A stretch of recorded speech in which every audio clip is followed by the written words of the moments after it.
একটু খেয়াল করে শুনেন। এই যে নাও 2 লক্ষ টাকা।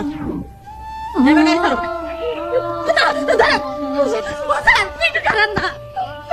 আমার বলে একটু সাইন করে দাও, আমার বলে দাও।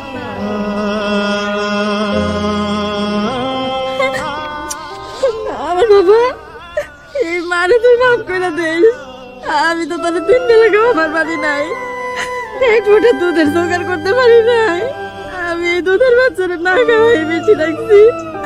বাবা এখন থেকে তোর খাবারের অভাব হবো না, অনেক খাবার খাবা তুমি। আমার মাফ করে দিও বাবা।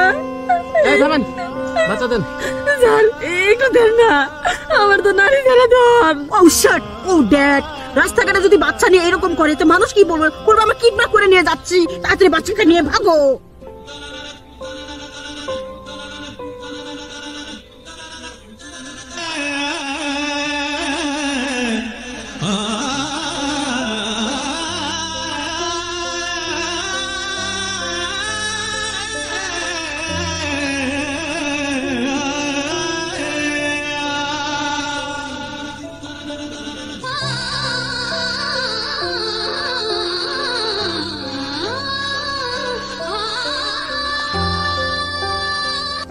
ম্যাডাম আমি টাকা আনছি, আমার স্বামীর অপারেশনটা করেন না।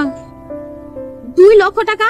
আপনি তো একজন গরিব মানুষ, আর এতগুলো টাকা কিভাবে জোগাড় করলেন? ও আচ্ছা, বুঝতে পারছি, এই টাকাগুলো আপনি চুরি করে আনছেন, তাই না? শুনেন, আমি এই চুরি করা টাকা দিয়ে আপনার স্বামীর অপারেশন করাতে পারবো না। আমার হসপিটালের দুর্নাম হবে। নেন আপনার টাকা নিয়ে আপনি এখন এখান থেকে বের হয়ে যান।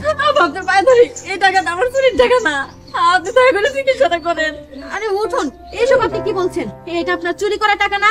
আপনি এতগুলো টাকা কোথায় থেকে আনছেন? কই পাইছি শুনবেন? আমি আমার নারী ছেলে ধন রে বিক্রি করে দিছি। আমি আমার দুধের বাচ্চা বেচা তারপরে 2 লক্ষ টাকা আনছি। এইবার অন্তত আমার স্বামীর অপারেশনটা করেন। কি? আপনি কি পাগল হয়ে গেছেন?